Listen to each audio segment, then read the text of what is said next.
It is 5:31 p.m. I see that Wilbraham Public Access Channel is recording. Recording done by Aaron Dowdy. Is there anyone else here recording this meeting? We will do roll call. Mark? Here. Sean? Here. Don Davenport, who's absent this evening. And myself, Michelle Boudreau, here. If you'd please stand. Mary, I'll have you lead us in the Pledge of Allegiance. I pledge allegiance to the flag of the United States of America and to the republic for which it stands, one nation, under God, indivisible, with liberty and justice for all. Thank you. We have reorganization on the agenda, but we are not a subcommittee. We're the planning committee, so we don't need to reorganize. So we'll move on to the discussion of the regional agreement. Wait, I don't understand. Should we just do, because we're do a vote and go through the whole motions again to pick a chair? Because we have new members to the committee who weren't here before? I think that because we're not a subcommittee assigned by the school committee, and because But it was the a school committee, committee itself does a reorganization every year, and it's not a subcommittee, it's a full committee. the language, I'll have to look up the language. Sorry, we went through this last year. Yeah. I would think it would just be a continuation. Right, Yeah, that's, but we that's how have the two new planning committee members, is. and maybe, you know, I don't know. Who are the two new members? Who are, I think- Tim is not on the planning committee, he was here as an observer this evening. Oh, So it's just Oh, it's just Ron, us. Sean, myself, and Just Mark. Mark. Mark is Yeah, replacing Mark is Terry, replacing who's I no just longer. replaced Terry. Yeah. all right, fine. So the planning committee, just because we're not the subcommittee. So we'll move on to the discussion of the regional agreement. Would you like to lead? Sure, so I'll just note that we're joined here tonight by Michelle Griffin from DESI and Jay Berry from Mars. The purpose of this meeting was, Christine Lynch. oh, and is Christine there too? I am. Sorry. That's all right. Didn't mean to forget you. And as those of you who were here last year will remember, Christine and Michelle did a lot of work with us on our current regional agreement as we were preparing for potential reorganization of the regional agreement, which kind of stalled last year after we had the public forum regarding the status of grade 8. However, one of the things that they were provided as part of that process was a legal review from DESI of the current agreement and all of the changes that would be required in a new agreement, because it had been quite a long time since this agreement was adopted and many of the underlying statutes and regulations have changed in the interim, and so we have to come up to date with everything. We also did have our school committee legal counsel review that language and incorporate it into the draft that you have in front of you tonight. At the time, there were really 6 decisions that the school committee had in front of it. Those were the location of schools and assignment of students, the commencement of school committee member terms, the method of compliance with the one person, one vote U.S. constitutional requirement, the assessment costs for vocational education, the assessment method, apportionment, and payment of costs incurred by the district, and transfer of students. And so in this version of the agreement, you'll see there are different points at which you have different options. Those are because in those areas, there are some different choices that the committee could make in terms of how to fulfill those requirements. And so we drafted out language for any of the options that you might choose. So you see, for example, if you go to section 4, which is on page 4, first you have option 6.1, and then following on with that, you have I think option 6.2 or something like that. So yeah, option 6.2 is on page 6. So depending on which way you want to go, you have language provided for any of the various options. So that's where we landed, and just to bring Christine and Michelle into the conversation, there was a meeting held to discuss location of students, and there was some controversy around that, and so I think we kind of are still at the same point we were before with respect to those 6 decision points that the committee has in front of it. So, this group never stopped meeting though. We're continuing to work on the issues, and as we sort of recommence for this year, we thought it would make sense to bring in Desi and bring in Mars to talk about the process of actually moving forward with some of these decisions, which we were able to outline and create decision, language for, but just not actually decide.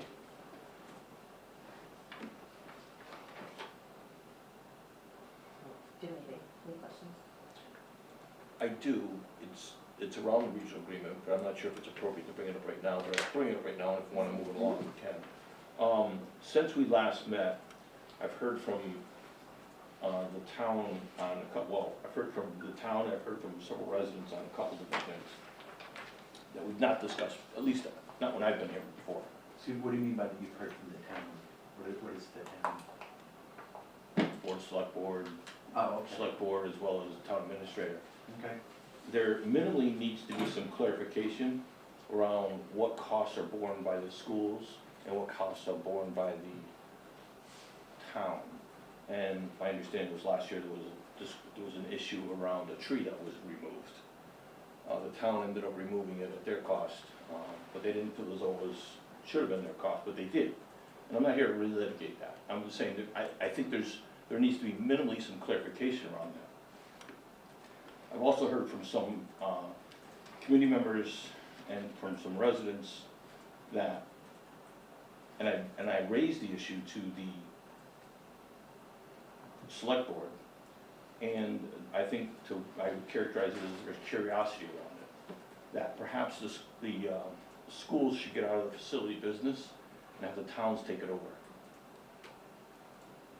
I don't know if that's ever been discussed before, but I didn't, and I haven't read through this, but perhaps now would be the time to discuss that as we enter the regional agreement. I'm not sure if that would extend only to town-owned buildings or to extend to all buildings, but let the schools focus on education, let the towns focus on the facility side of it. So I just raised that now, not knowing where we are or where we go with it. But I think certainly minimally the town wants to open up the discussion around clarifying who's responsible for what better. So I do think that's relevant to the discussion tonight, and Okay. especially around section 4. Section 4 is all around assessment and apportionment and payment of costs incurred by the district. And this is one of the places where several options were drafted. One option is what we're referring to as 6.1. This really shows no change to the What current page are we on, agreement. John? I'm not tracking this at all. It's page 4, bottom of page 4. What is What are it? you calling They're not page numbered. 4? They're not They're not numbered. Well, if I call It's Section, under are you section, talking- section section four? 4? section 4, Yeah, on mine, I'm fine. on mine it's the bottom of page 4 of this packet. Section 4, okay. Section 4. So in this version, it basically talks about the capital costs and the operating costs and how they're apportioned. The only difference in this is that we realized that the current agreement really doesn't define what enrollment is. And so this attempted to clarify that by saying the enrollment we're going to use for determining the cost share of the towns is the foundation of enrollment. And so there's a lot of language there. I don't know if you've seen that before, but if you're familiar with the current regional agreement, this basically is the same thing, except it clarifies that enrollment is foundation enrollment.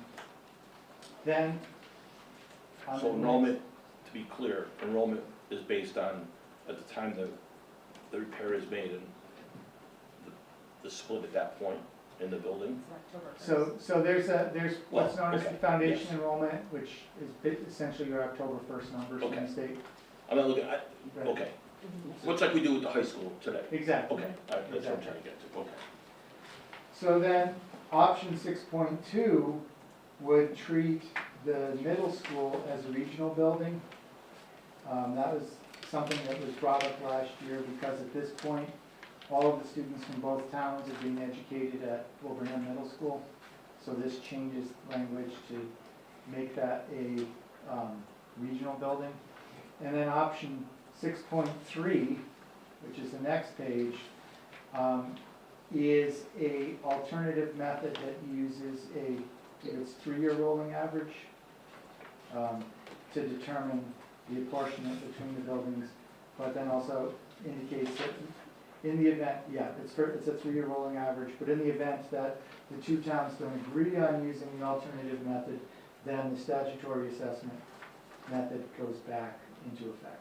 So we were asked to look at basically, well, first of all, if we make no changes, we still should make the change of determining, clarifying what enrollment is, because enrollment changes every day. The second is looking at the middle school as if it's another regional building within the district. And the third one is, we were asked, is there a different way we can do assessments? And so we asked Michelle and Christine for different models from across the state of districts that had alternative methods. And basically, more or less, they all came down to different averaging processes. Would that be fair to say? Michelle or Christine? Enrollment averages, you mean? Yeah. Correct? Yeah. Some use EQV. There are districts who have used EQV. And just a clarification, are you talking about capital costs, operating costs, or both? Both. Well, we're talking about the operating costs primarily with respect to student enrollment. Okay. Okay, in terms of when you were referring to the alternative method, was that operating, option 6.3? I believe it was operating, let me just see. Okay, because it does not mention operating, it just says, Operating costs shall be, is that what you're talking about, G? D, operating costs shall include all costs not included in capital costs and defined herein. Not without limitations, such costs as salaries, wages, supplies, staff, repair and maintenance expenditures, interest on notes issued in anticipation of revenue and other costs in the day-to-day operation of the school. yeah, so it's just, the alternative method is captioned 6.3, and then it has A, B, C, D, E. Only D of which includes anything about operating costs, so G, I was just curious. also G. Am I looking at it correctly? You are. Yeah. G. D and G. Oh, I'm sorry, okay. Yeah, okay, I don't want to interrupt your flow. No, I know you're trying, I know think- you're trying to do a summary of the changes, so I'll let you continue before we ask any more questions. I think I was focusing on that section because that's the part that's most responsive to Mark's questions. There were some other changes.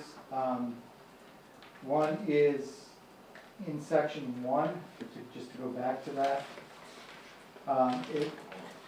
This has to do with, if you see,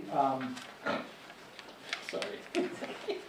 we had options around how to address the gap between the election and the seating of members, because absent any language in the agreement, the members are really supposed to take their seats the day after the election. But it's always been the practice to have the election in the spring, and then there's sort of a lame duck period, if you want to call it that, and then members are seated in July. So we included options that said, well, people will just take over the next day, or language that allows us to keep doing what we're doing. So that was one of the changes. The other change that we have here are methods of complying with the one person, one vote rule, which there's a few ways of addressing that. I think we actually had made it, not really a decision, but had a discussion about it. And believe, ended up going with the weighted version, the weighted, vote.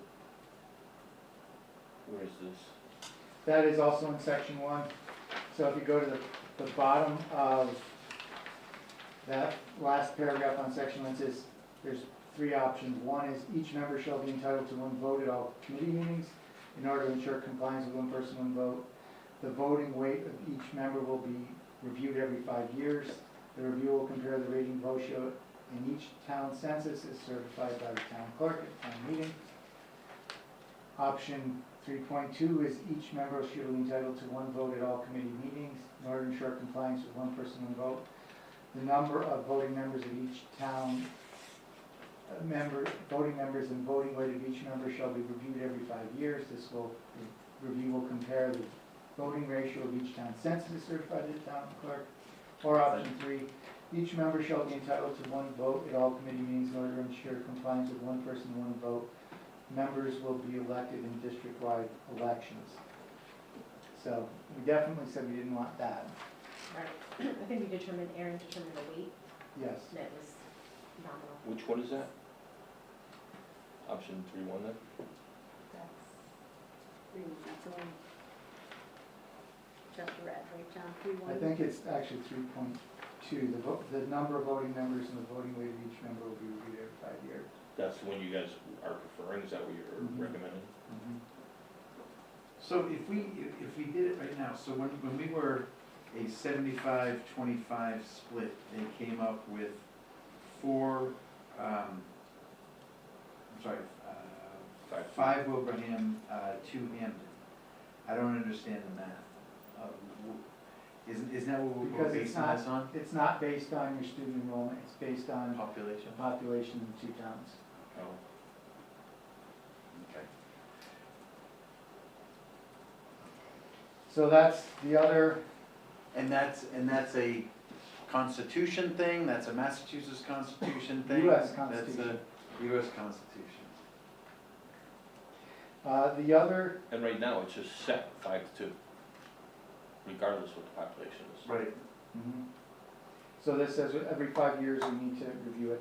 Now, we did do the math, and 5.2 is pretty much what it should be, so it kind of works out. The only issue that we were able to come up with is if you have not everybody present at a meeting. We came up with one scenario, I think if you have 2 members from Wilbraham absent from a meeting, then you have a 50-50 split if both the Hampden, Oh, but that's, or, okay, we'll show up for the meeting. what's that? Show up for the meeting, and you don't have this problem. But constitutionally, I think it has to, that's the way it is. That's how the Congress votes, I mean, if you're not present, you don't vote. I don't know. Why that Like, would for be- example, if we did a vote today, we would have 2 members from Wilbraham, only 1 member from Hampden, which is, I think, why the reason why we didn't want to do the vote today for the reorganization. So how would that work though, John, if you went, say if it shifted, whether it be 4-3 or whatever, would you then remove someone from the committee? You could remove a seat or you could add a seat, whatever you need to do to balance it. I mean, I would believe that Michelle and Christine probably have more experience in saying how this plays out across the state. Yeah, I mean, I think you're suggesting you use option 2, right? Which talks about either a person or the weight can change. Is that the option that you were Right. referring to? And I think my recollection was that folks didn't want to get into fractional votes. They'd rather just change the number of members if needed. Okay, well, the difference here, just to let you know, one of the options certainly is to have elected members from each community. If you were to change those elected members from each community, it would require an amendment to the regional school district agreement. Another option might be to have weighted votes. Have a certain selected number of people on the committee, and you could still have, let's say, 5-2 if that's what it is. But the weight of the individual's votes would be different because the weight would be used in order to comply with the one person, one vote requirement. If the committee chose every 5 years to do a review to determine whether or not they were still in compliance with one person, one vote, they could, and found during that review, that in fact they were not compliant any longer with one person, one vote because of population changes, they could change the weight of those committee members without an amendment. So without going back to the towns for an amendment, without going back to the Commissioner of Education for approval. So there's a difference in terms of how you're going to phrase this. You're changing people. You cannot do it without a change in the regional agreement, meaning an amendment that needs approval by the towns as well as Commissioner. If you're choosing, let's say, weighted voting, you can adjust the weights in order to continue to be compliant over the years without submitting a formal amendment that requires approvals. So just point of interest in terms of which option you may choose to pick. I'm glad I don't need to explain that to the taxpayers. It's, Well, it's one, you need an amendment, the other one you don't. So, it sounds almost like a recommendation in the form of a point of interest. Do you know if that's what the majority of districts do, or is there any kind of common practice out there? no, I mean, I don't know if there's, I think the common practice is probably electing members at individual town meetings. There's 5 different methodologies, but that probably is the most common one. But in terms of making a statement in a regional agreement that talks about the idea of reviewing it every 5 years, you either need to do one of two things.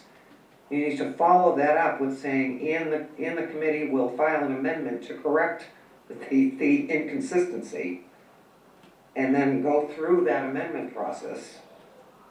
Or, as I said, if you choose a methodology that does not require an amendment, have a follow-up that says something to the effect that the school committee will make the adjustment in the individual's voting percentage and provide that information to the member towns.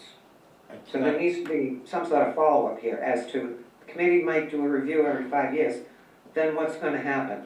What will happen after that? You either need to file an amendment or make an adjustment yourselves if you use weighted voting. And the amendment would need to be approved by both towns. Right. And who's gonna vote in favor of reducing the amount of representation you have? But what would happen if the towns voted against it, then we would be not in compliance, correct? Correct. And then what does that mean? We can't function as a committee?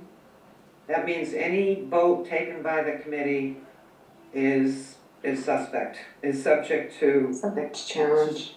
Subject to challenge. It's not, and again, remember, this is not necessarily the Department of Education. This is a constitutional issue. This is just something that goes on in any elected body.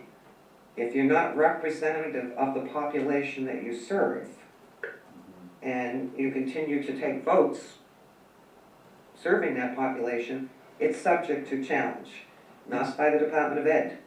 You know. Right. So say Michelle calls a meeting, and or actually, I think any 3 members can call a meeting, right? Let's do it this way. Let's say 3 Wilbraham members call a meeting, and the 4th person that shows up is also from Wilbraham, that no Hampden representatives are there. Can they vote and such on things at that one individual meeting, or is it suspect because we don't have the percentage split? Well, that's a different issue. If your quorum is 4 representatives, Yeah, 4 people, yeah, then that's the quorum. okay, If that's the language Okay. if that's the language that you set in your regional agreement, right, that a quorum consists of, let's say, 4, right, 7, then those 4 can take a vote. If you have language in your regional agreement that says in order to have a quorum, and by the way, let me just say, you know, this depends on what the law says in terms of the type of vote. In terms of voting on a budget, you have to have all your committee members approve of a budget. Mhm. So, I mean, the quorum doesn't matter in that particular circumstance, but Right. on normal things that you're voting on as a school committee, Mhm. you can establish a quorum. And it can be 4 members out of the 7. You can also have something that says a quorum consists of at least 1 member from each of the member towns. So you can't have a quorum unless at least a representative is there from each of the member towns. And the total might still be 4, still might be 4 people, but 1 at least has to be from each member town.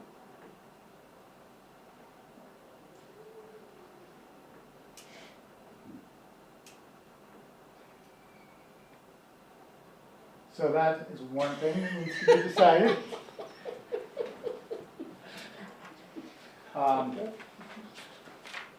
Then, next thing we talked about was vocational, and there are some different options here, because, under the statute and the regulations, vocational expenses are actually not costs of the district, they're costs of the towns where the students reside. Mhm. And so I know that our practice has been to just embed it within the budget, and which means the towns are basically sharing this cost between them.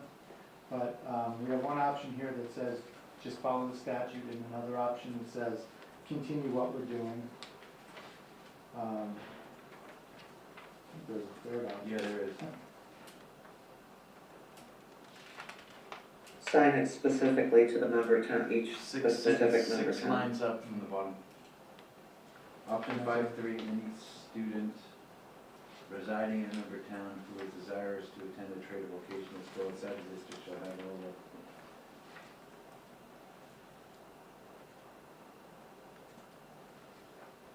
Right, and so that's the one that I think basically, I'd see what we did. We also dealt with the LVPEC as an inside cost, and then the other schools as an outside cost. So that option says if it's LVPEC, then we treat it as a cost in the operating budget and apportion it out according to enrollment.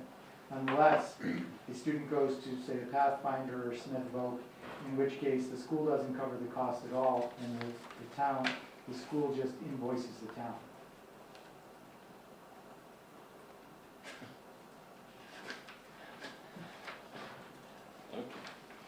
So I'm sorry, can you explain that a little bit? So, Who's actually sending the money over to Bay Path or wherever? so. The district, and then you're billing specifically the town? Right, so. Or, Yes. Right, so the third option was to keep the school, the district out of the role of being sort of the interim collector of fees for different vocational schools. And said, basically, let's say we have a student who lives in Wilbraham and attends Pathfinder. Instead of sending the bill to us to send on to Wilbraham, Pathfinder would just invoice the town of Wilbraham. oh, okay, all right, I'm sorry, that's what I thought the language said, but I wasn't Yeah. sure I understood it. Currently, Thank the district just pays for it, correct? Correct. And that is still on the table? Or is it not? I'm trying to read That's this what's for in the the first time. agreement now. Is that current? Actually, in the agreement now, it says we're not supposed to pay the vocational costs. It's supposed to go to the town. Okay, in the new agreement, is that on the table? It is an So- option, it is an option. one of these options, I think these three option options? one is probably to keep doing what we have been doing. Option 2 is to do what the agreement previously said, right? And option 3 is a hybrid? Sounds right. There you go. Okay. Or is it the other way around? It's just reviewed, so, I think those were the big issues that have to be dealt with. Which is, they're all substantive. At this point, it's, we've taken the legal analysis as far as we can. I think it's just up to the will of the committee. I actually And the think that towns. the vocational piece, I think that's something that's just vocational, I believe is going to expand. I really believe that I think that could surpass colleges in the future as something, so that's something we really should be careful on how we do. Because, you know, like right now, it's like, it's nominal, I guess, so we've been handling it, but I think as it gets bigger and bigger and bigger and bigger, I think it could become more, I don't know what the word I wanna use here, contentious, not contentious, but important, I don't know. So, that's the end of my role. I know one of the things you wanted to do is share with us what it would look like from DESI's side. Can I just make one other comment regarding the transfer of students? So currently, our situation is that, Which one's this, Michelle? this would be on page 3, What section? section 3. Section So it's under the heading location of schools, but it's actually Like at it's- the top okay. of the next page. Okay. Got it. Regarding transfer, so currently, Hamden residents need to send letters requesting that their students are able to attend Wilbraham Middle School, and the school committee has to approve them, but because there's no middle school option in Hamden, is that necessary to still have an regional agreement?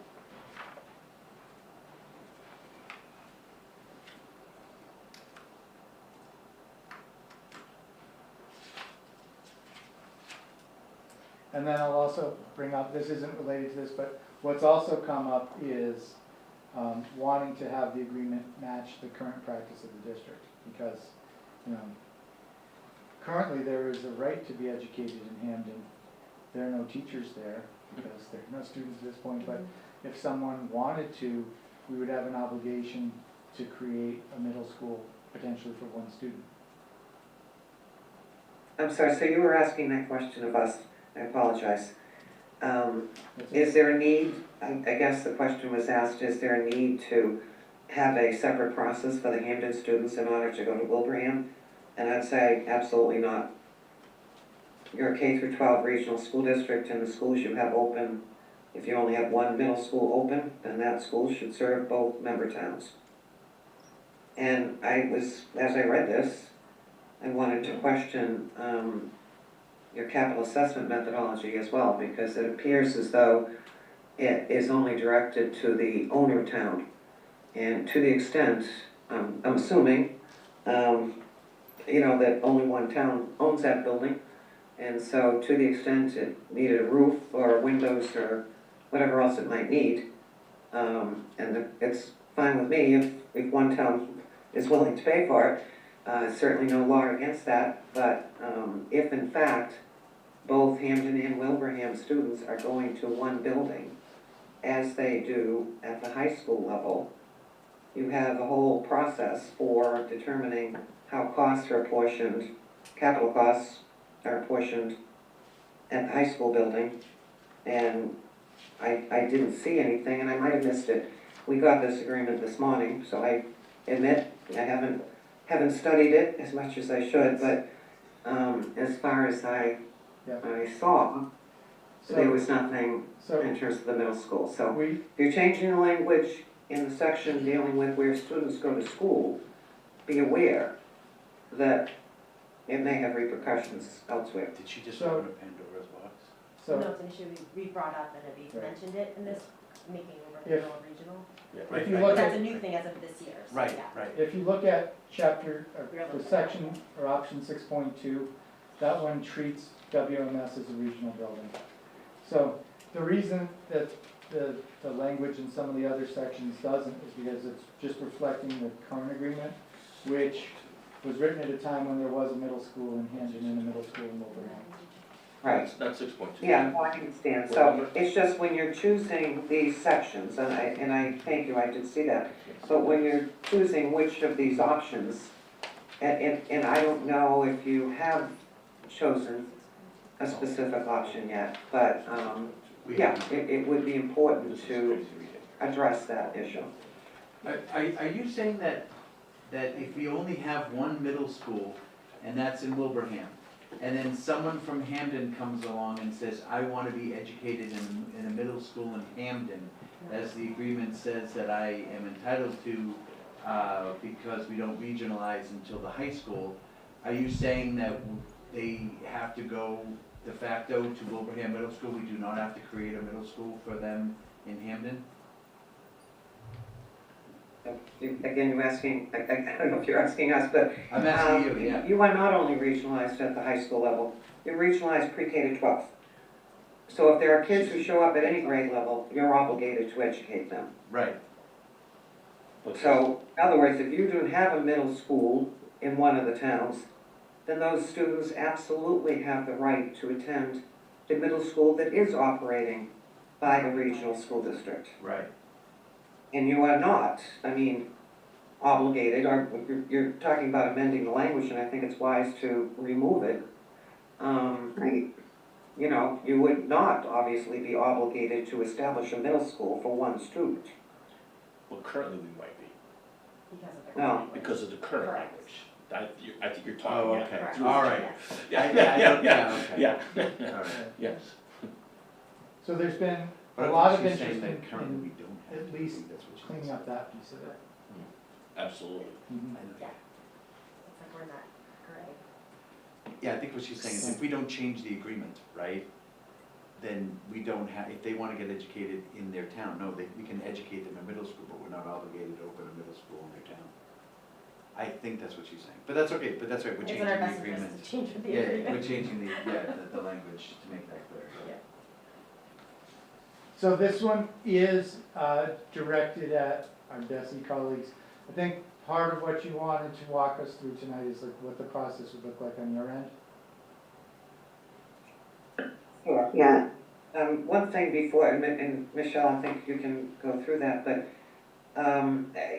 you know, one thing we would like to do certainly is to look at the agreement that you sent to us, you know, this morning. You know, give the review a little bit more time. Sure. Yep. And again, I don't know if you have already chosen, sometimes where you have one or two or three options, if those options have already been chosen, as to which direction you're going to go with any of them, and if they have, you know, that would be helpful to know. But we also will, you know, take a closer look at the language of the agreement to, you know, make sure, first of all, we understand what the direction you're going, but also that it sort of meshes in play. You'll find that it looks very familiar to you because a lot of it is the language you provided us last year. So Yeah, hopefully that helps. yeah. If we've had this for so long in its current format, why did we only get it to them this morning? Well, I don't know. I can't answer that. I didn't get it till when I walked in. I have a question for you. Can you also now, would you be able to speak to the process of changing the regional agreement, just for everybody that's in the room and maybe and speaking to the types of modifications that we're able to make, because I know there's been comments about possibly making small changes and then just going back and changing the regional agreement maybe a year later and making additional changes. Yeah, we can do that. So I created a quick PowerPoint if I can share. I'm not sure if I have sharing authority, but let me try to do that. Yeah, I don't have authority to share at the moment, but I can, if you can give me authority, fine. If not, I can send this along later. It's not a big deal. Most of the PowerPoint is just our general overview of what we look for. You know, when we do review regional agreements, there are certain required components. So Make a host. I don't know, can you enable screen sharing or no? You should be able to do it now. Yes, you can. Awesome. All right, so let me see. Let me share that. In 1 second.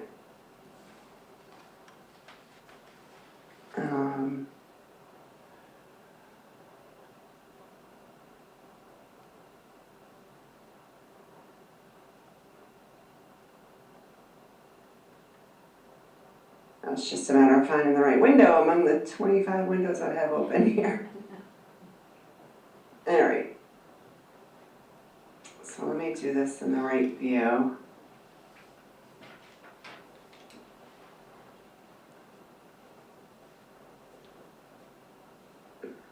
Hopefully. Can you all see that? Mhm. Whoops, I'm going forward by mistake. Can everybody see the screen? Yep. Yeah, Yes. Okay.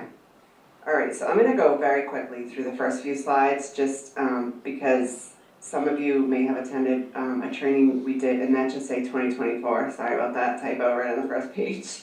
I quickly put this together from an old presentation we had last year with Mars.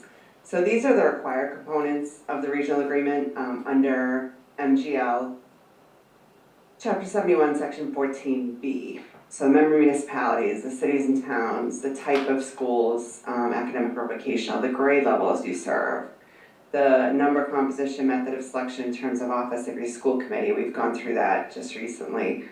There are a few tips on here. The detailed procedure for preparing and adopting your annual budget. The method of apportioning expenses, and that includes your capital, your debt, your transportation, your above minimum contribution, the time and manner of the payment by your member towns of any expenses, the method by which you provide transportation, and if it's to be furnished by this regional school district, how you apportion that. And importantly, you need to have a method in your agreement in order to receive regional transportation reimbursement. So you do have that, but the method by which you can amend the agreement, the terms by which a city may be or a town may be admitted to or separated from the regional school district, and in your case, a separation or a withdrawal because you're a two-town district is really a termination. So we can talk about that a little later. We recommend when you talk about separations / withdrawals or termination, you address what happens to your outstanding liabilities and your outstanding property and assets. And then you're allowed to include other matters that are not incompatible with law. And importantly, the commissioner must approve all regional school district agreements and amendments. So these are the components that I just went over very quickly of 71 Section 14B. There are some other components in other laws that I'm going to just highlight here. You may, in your agreement, you may include provisions that authorize a member town to lease or sell or grant a license to use any school building, and it sounds like you do lease from Wilbraham, is that right? So Yes. the middle Both school towns. and Both lease towns. from Hampden and Wilbraham, the elementary schools. So those terms have to be in the agreement, okay? So that's not the whole lease terms, but at least the license or rental fee and how you're going to assess on that.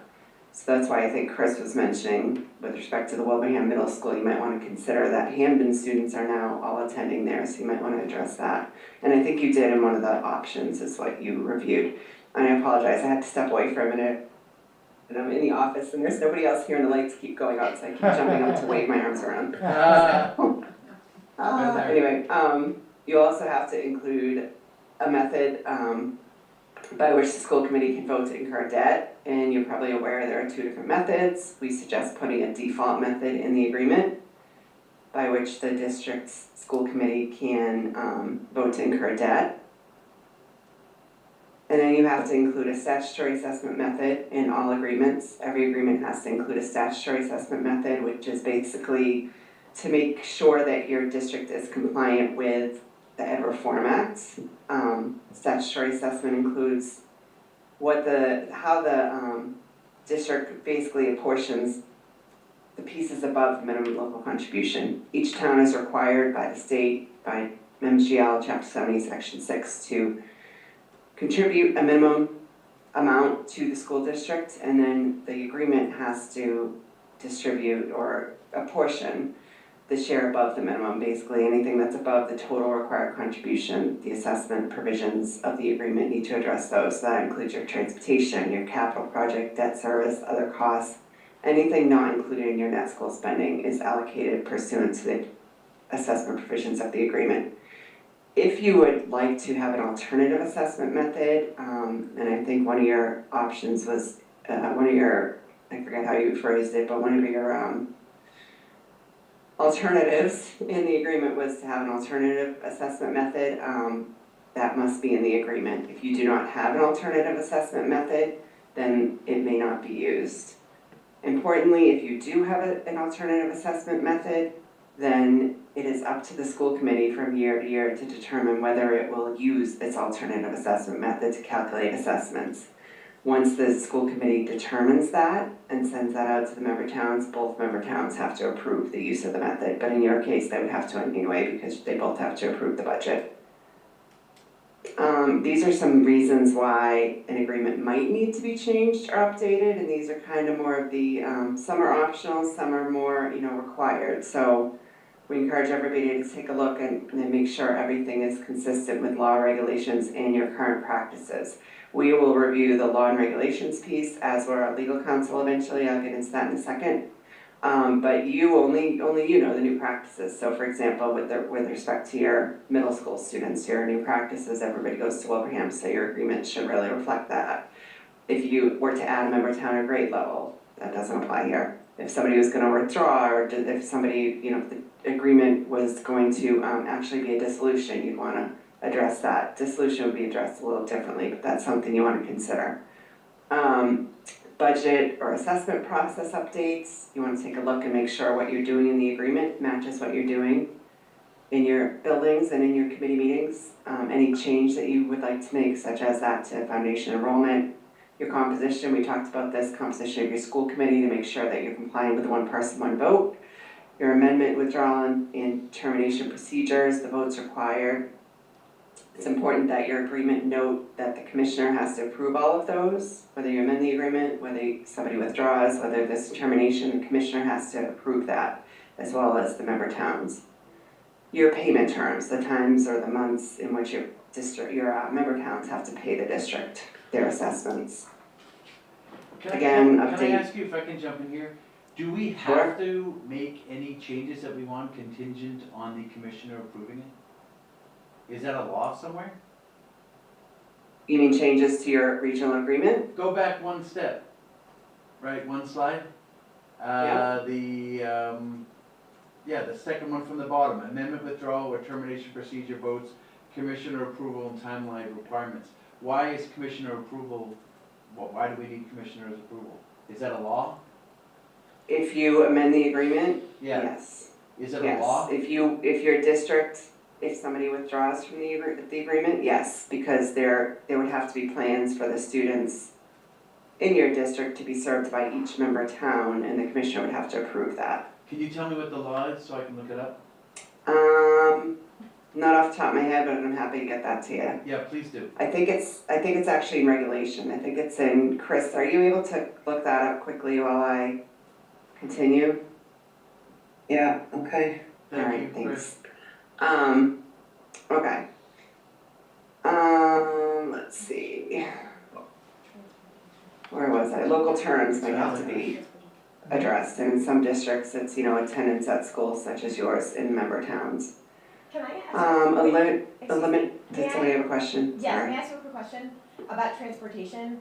Are we able to, as a regional school district, are we able to allow families to opt out? We always were under the impression that we had to provide a seat for every student in the district. But with our current transportation issues, it was recently brought up to us that we were able to allow families to opt out, and we could, I guess that was it. And we would therefore not need to have a seat for them, therefore we would be able to maybe consolidate some of our bus routes. Do you know if that's true? So, well, first of all, you're not required to have a seat for every student. You're required to transport students K to 12 who live more than 2 miles from school. Okay. So that's what you're required to do. If you choose to say, we're going to transport everyone, well, then it would behoove you, I guess, to have a seat for everyone. But that's not the requirement. Okay, so they have to be more than 2 miles from the school? Okay. I think to clarify your question, if I may though, what was posed to us is even if students are more than 2 miles from school, that if there could be a process by which they elect not to participate in transportation, which would relieve the district of its obligation to provide them with transportation. Do you know if that's accurate? I've never heard of that. I'm not either, but I don't, Neither. somebody, has this actually happened? some family has opted not to. I know, we've, opted not to. We've, from certain sources, we've been told that other communities might do it, I don't wanna necessarily name them. I would say they might opt out, if they have a policy, I think. Some districts have a policy that they transport students at a mile, or maybe transport elementary school students at a mile. So if those parents want to opt out, since it's not a requirement to begin with, it's a school committee policy, But if you're 2 miles. I would imagine parents could opt out of a school committee policy. I don't believe they can opt out of a law. I mean, in other words, they don't have to put their child on a bus, so the child would not have to take the bus. But I don't think you can have a year, an annual thing that says, I'm opting out, for the year. Yeah, let's say that I'm a student and my parents both work at the school and I come in with them in the morning. Why waste a seat on a bus when I'm just gonna come in with them every morning? Is that going to make a big difference in terms of the number of buses that Yes. Yes. Yes, the number of kids that might be driven to school by their parents Yes. yes.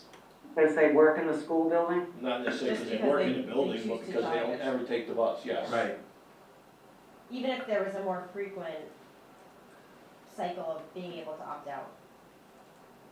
And these kids live 2 miles from school? More than 2 miles from More than school, 2 yeah. miles. Happens all the time, happens all the time. We would say there's a very large number of students that never take the bus. Never take the bus, yet we have a seat for them because we're told we have to have a seat for them because they are 2 miles away from school, but they never take the bus. It's Well, let me wasteful say and- again that there's no requirement that you have to have a seat for every child. I think in years of doing transportation, there's probably some percentage that you might be able to count on to say that 90% of the kids, or let's just say it a different way, 10% of kids who live 2 miles away never take the bus, for whatever reason. Yeah, You can base your transportation contracts then on that. You don't have to have a seat for 100% of the students. If you have a track record, you have statistics, you have something that indicates to you that these kids, even though they're eligible, they never actually get on the bus, then you can use that number. You need to use it and be comfortable with it and, but I mean, you don't have to use 100%. So if you think there's 10% of the students that never get on the bus, then contract for your transportation vehicles accordingly. But all I'm saying is, I don't think you can send something around to parents to say we're opting out. That was, I thought, the question. That is the question. That is- okay, because we thought we had to opt out, but now you're saying if statistically we can prove that of the students that we're required to give busing to, only, let's say, 80 or 90% of them ever actually take the bus at any given time, we don't have to have empty seats there just because of that. Right, and by the way, it's not, you don't have to prove that, you have to be comfortable with that, because if by chance your statistics are off, Oh, yeah, you we have to understand. apply it. Yeah. So I'm just saying, be careful with your statistics, and I hear you, there's no district in the state probably that transports 100% of the kids who live more than 2 miles away. The So, Hampton I Regional understand what School you're District, saying. Hampton. It's just Millbury that Regional School District You does need that. to feel comfortable with what you're using Anyway, yeah. to secure We don't your have a seat for people on transportation the bus. vehicles, because if that one child, let's say, all of a sudden says, oh gee, something happened, I'm sick, I have some illness, I have whatever, they choose to get on that bus, you need to accommodate that. Okay, thank you. Okay, let's see, where was I? So these are just some reasons that you might wanna review and things you wanna consider if you're conducting a review. I know we're getting short on time, so I'm gonna kinda skip over this slide. Like I said, I'll submit these, I'll send these along later so that we can, move to the piece that you're most interested in. These are some potential areas of misconception. We've already reviewed a few of them. The one person, one vote. It's based on city population, town population, not student population. Again, school buildings, you need not own the school buildings. The school committee need not own them all, but they should have general charge and superintendents over the buildings. So that's something to be considered as well as you're thinking about, somebody mentioned whether the school committee should get out of the business of operating buildings, but they would still need to have general charge and superintendents of the buildings that they lease. And then just a few other points. I don't think any of these apply to the changes that you're making, but they may come up later as you consider your options. Okay, so local activities, you've done a lot of these already. You've reviewed your agreement, you've figured out what your terms are for amending your agreement, what your timelines are, what the required votes are of your committee, as well as local, who can initiate amendment and how. You need to make sure that you're following your current agreement in terms of initiating the amendment. We recommend strongly that you involve local officials, you keep the public informed, and you have local council review the agreement, which I think you've already done. We recommend you incorporate all previous amendments to your agreement in whatever you come up with. I don't know that you've had any since your last amendment. Wasn't your last amendment a full amendment to the agreement? I don't think there's been any small amendments, right? Yeah, we made one in Okay. 2015. The one about, I yeah, don't that we think they've started been on the 15th, amended yeah. for a while. We made one in 2015. We made one in Yeah, 2015. 15. Yeah. Okay. If you have any And that's special on- legislation starting that on might July apply, 1st. some school committees, school districts do have special legislation addressing, for example, membership, addressing school committee membership. So I don't think you have that in your case either, so that we can skip over. We have a checklist that's available at that website. I think we've sent that to you a while ago, so we recommend folks look at that before they submit it to us. Consider your local wishes, other components that you might want to include that might be, just something specific to Hamden Wilbraham, and produce a draft of an amended comprehensive agreement. So you're almost there. You have some options to consider on those six or so bullet points at the beginning of the memo, at the beginning of the agreement that we were sent this morning. So remember a few things. In certain cases, all approvals have to be received by December 31st. That is not the case with respect to your district right now. You're not changing your grade configuration, you're not adding a town, you're not having anybody withdraw, anything like that. So it doesn't really apply to you. Other amendments become effective upon approval, including the commissioner's approval. So any amendment that you process through the towns won't be effective until the commissioner approves it, unless you indicate a later date in the agreement. So in some cases where there are significant changes to, say, the assessment provision, an amendment to a regional agreement will indicate that that will not be effective until the next fiscal year, depending on when you finish it, and when you think your towns and the commission will be able to approve it. So in terms of the process and submission to us, and you're kind of in the middle of this process at this point, because we started this, I guess, a year or so ago, right? Or maybe a little longer. Yeah. You contact us, we're the Office of Regional Governance. It's currently a two-person office, Chris and me. You submit a draft to us, which you've done. You incorporate all changes, even if they're small. We ask for a track changes version and a clean version. We don't use Google Docs, which we don't have access to Google generally here. We, and PDFs don't allow for comments, for us to make comments. So we ask that you submit it in Word or some other version on which we can make comments. We ask that you include a signature line for the commissioner. We remind you that the agreement has to meet your local needs as well as meet all the requirements of law and regulation. After we review and provide feedback, and there's a little asterisk there because generally this is a multi-step process. We kind of go back and forth with either your committee or your superintendent, or in this case, your superintendent and possibly Mars. We usually go back a few times, and then we ultimately, you make all your decisions, you finalize your language, and once it's in pretty good shape, we send it to our legal office. We'll let you know after our legal office reviews it, that our legal office has reviewed it, we have reviewed it, and we feel that we could make a positive recommendation that the commissioner approve it. following the approval of your member towns.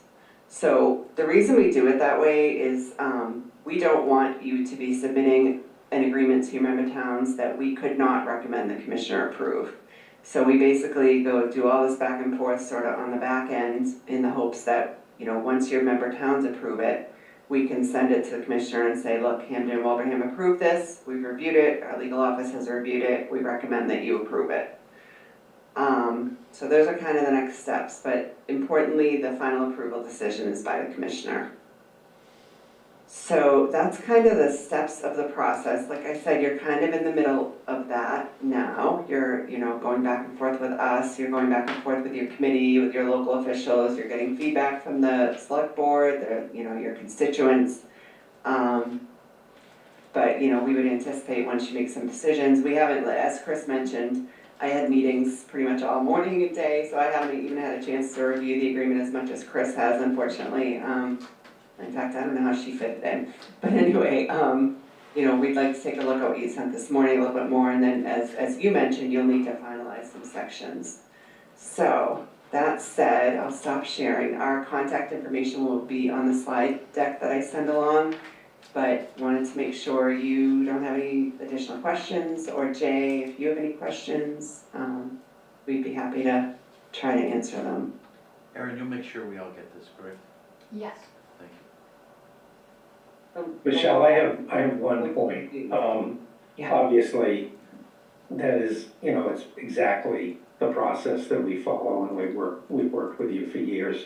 The only other point I'd make is sometimes there's a need for, when you've got a proposal, the amendment's been worked on, and you've got an updated document, that the attorney for the regional district review it.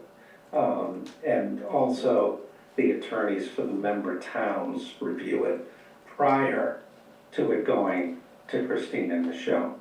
Okay. Yeah, that's a good point. Yeah, it is a good point. Thanks, Jay. I'll add that. Yeah. I said sure. earlier, the law that you were looking for in terms of the commissioner's approval. Oh, thank you, Chris. 7114B. Say it again, please. Sorry? 71, 14. Mass General Law, Chapter 71, Section 14B. It's also in our regulations too, but the law is more important. Yep, Thank you for looking that up. thank you. Sure. Does anyone have anything else for our guests online? Thank you so much for your time and all of the information. Thank We you. Good appreciate night. it. Thank you. Good night. Thank Thank you. you. All right, thank you all. Have a great night. Thank Take you. care. So that was a So- lot. Wait, I think she's still the host. She is. Well, we can exit. You'll kill your go-to-meeting, though. What? You'll kill your go-to-meeting, or Well, whatever it I is. think we want to at this point. What is it, published as a go-to-meeting meeting? Is it a hybrid meeting? Oh, it's No, not, oh, sorry, okay. Yeah, No, It's this on is. that was- YouTube, that's how we That stream. was That was- We are still live though. We're also live. Oh, This okay, is, okay. This I is didn't say the, anything bad. the Who YouTube. sent them the agreement without all the changes that the school committee approved? And why did they only send it today? Was that the attorney that did this? Now, I sent it, and Chum, this is, my vision was that we were gonna make all the decisions, and then I would send them the version that they could send to their legal counsel. Because at this point, we've got a number of things that But haven't Michelle been said we sent. already voted on everything, or most things. The school committee, we decided when we were talking about it, but again, we since that vote, I don't know that all, we were still working through things at the planning committee level. Mhm. At that point too, we also had heard from the public, so I think we were coming back to the school committee. So I think because we were still working through some items, we have not submitted our, I guess, final version. Okay, because- The main thing is section 4, right, Mhm. and Right. there isn't any decision on that right. at this point. So, so that was a lot of information. I think some different things have come up. We still have some work to do. So, in that, availability for our next meeting? Can I get a copy of this, a clean copy of this, Aaron? Here. So I can, oh, Do you want okay. I was gonna, yeah, I'll just, Electronic it doesn't instead? matter, we can scan it, it doesn't matter. I just wanna get it in the hands of all the select board members. I can, Just email me a Yeah, copy, email that's me. even, yeah, that'd be good. So, and about the reorganization, right? I know we don't wanna do it today because it would be 2 for Wilbraham, 1 for Hamden and stuff like that. But are you okay with Michelle running things, or would you wanna have a new vote? I'm fine the way it is. Okay, all right, cool, just wanna make sure. So for the next meeting, availability, I think we have a lot. I can meet whenever, Go ahead, I'm sorry. No, go ahead. No, I'm fine. I'm worried about timelines. I had a quick conversation with Nick. I said, when do you need a final copy? And he was, not to be pinned, as a general, Yep, mid-March. yes, we know that, Okay, yes, we do, Okay. we have those dates, we know exactly, kind of, yeah. kind of reverse Yeah. engineer the dates. About the same time as your budget, Correct. right? Right. So, I honestly, to just offer a different perspective, I'm not worried about timeline. All the language is there. I mean, as I said, there's a lot of this decisions language to be came made. from them. There's still a lot of decisions to be made. Right, Right, that's the piece, but the agreement is ready to go once votes are cast. Before we make any decisions, I would, and this is me speaking off the top of my head, I think we should meet with everybody from the towns and in one room. I mean, I can't characterize all these changes and represent them adequately to the rest, at least I'm not comfortable doing that. So I would suggest we have a joint meeting between the towns sure. to really have a, is that what you were thinking? No, I was just smiling because Sean, at our last budget and finance subcommittee, talked about getting the towns together to talk about. Well, we budget. talked, but I thought that was a whole different discussion than this. It Yes, is. it Yeah, is. yeah. But if we have everyone in the same room, I mean, and then you're gonna Why have to not get an have attorney, both you gotta conversations? get attorneys from the towns involved, attorneys from the district involved. Our attorneys, the It's already district been attorneys involved, have looked. I don't think our attorneys reviewed this at any level. I think it is important to engage everybody and disseminate the information, because I don't know, I think that people are aware that there's been conversations, but I don't know that everybody understands the details or has taken a very close look. So I think that we as a planning committee should meet one more time, possibly before Thanksgiving if possible, and then schedule a larger meeting with the towns sure. afterwards. Again, I would like to better understand the assessment methodologies that we could potentially use. I don't really understand the differences, if there's any. Yeah. It seems to me it's such an inadequate way of doing it, the way we're doing it It now. totally is, and it all defaults back to the regular just That's split, you know? Correct. I've talked to so many different, I was talking to 2 things I asked every school committee person I talked to this past week at the conference. I asked about student representatives, and I asked about what funding formulas do you have? And basically, there's so many different things they do for the student representatives, but for the funding sources, it's like, yeah, it's really one, but you have the other one, and then the towns just vote on the other option, but you have to take that vote every This just single. seems like it's bureaucracy at its finest, right Right. here. Yeah, Doing yeah. this, deal with this. If we wanna do it a different way, we wanna put it down there, we can't because it goes against law. But we can vote each year. So I think that we meet another time, kind of review what we heard, get everything organized for the next meeting, because I think it's important that everybody here understands what we're working with, where we are, making sure that if we're reading through this and it's not clear to us, then can you imagine presenting it to everybody else and having it not be clear? So I think it's important for us to come together another time before everybody else. I can't imagine presenting these wholesale changes, and maybe that's not the right word, but there's some significant changes in this. Correct. Can't imagine presenting this to the town meetings. Well, if you think about it though, it's kind of most of it's kind of what we're doing now, right? A lot of these changes is just kind of, this is how we're doing it versus this is how the paper says that we should have done. I suspect it'll go one of two Trying ways. to It'll fly through because everybody will be so flabbergasted by all this stuff, or Mhm. you're gonna get a lot of questions and then it's gonna steamroll. I think one of the two things would happen. It's like when you present the budget, everybody just approves the budget because they don't know what questions to ask. Planning committee. No, they have this. We have a room. meeting, so we are actually going to, so if people availability, Just tell me It when would you have to be Wednesday, the 20th, That's, I can do that. Oh, I think. But then we have that following week, 25th, 26th. that's Thanksgiving week. Oh, Nicholas got a band concert at Yeah, 7:00, but if I 18th do is it before. the semifinalists. Okay. Our interviews are 5 to 9, Mhm. that list was frequent. We have a finance meeting. So on next week on the Finance meeting 20th, on- I have a Tuesday. meeting on the 20th with finance. Oh, okay, Can anyone do the 25th, 26th? I can't do the 25th, well, I'm a select board meeting, so Oh, right, I mean, yeah, yeah. can't either. 26th, I can do. 26th is open. Okay. 26th. Okay. Oh, no. Okay, that's okay. I'll just That's do okay. it. Yeah. Mhm. Oh. Yeah. Perfect. Let's go. Okay, So so 26th? At 5:30. here, 1 hour. May I have a motion to adjourn?